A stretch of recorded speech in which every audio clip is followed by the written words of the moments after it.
Alright, in this quick video I'm going to talk to you about two different words, defense with a C and defense with an S. These are two different words. They don't mean the same thing. This is not misspelled and this is not misspelled. They're both spelled correctly. They both mean two different things. Defense with the C is in the Constitution. Defense with an S is not in the Constitution. Defense with an S is often written by our government in various titles, codes, statutes, and regulations, but it's wrong. The only way they can write it is defense with a C, unless they're acting outside the Constitution, because defense with a C is in the Constitution, defense with an S is not in the Constitution. The origins of defense with a C is Old French or Norse. The origins of defense with an S is Latin. They have two different meanings. The meaning of defense with the C is to fortify, meaning of defense with an S is vengeance.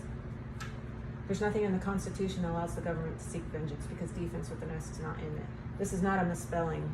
Some people have told me that they believe that the word defense with an S is supposed to be written this way in the Constitution, that the founders who wrote the Constitution were smart enough to be able to write such a Constitution and form such a government, which was pretty intelligent for them to do.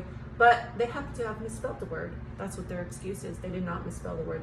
They were friendly with the French people.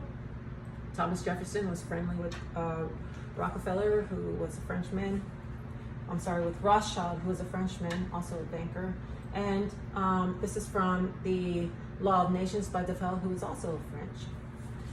The founders followed the Law of Nations by DefenCe when they wrote the founding documents for our government. Defense with an S is spelled correctly. It's in the Constitution. It means to fortify. Article 1, Section 8, Clause 17 talks about fortifications.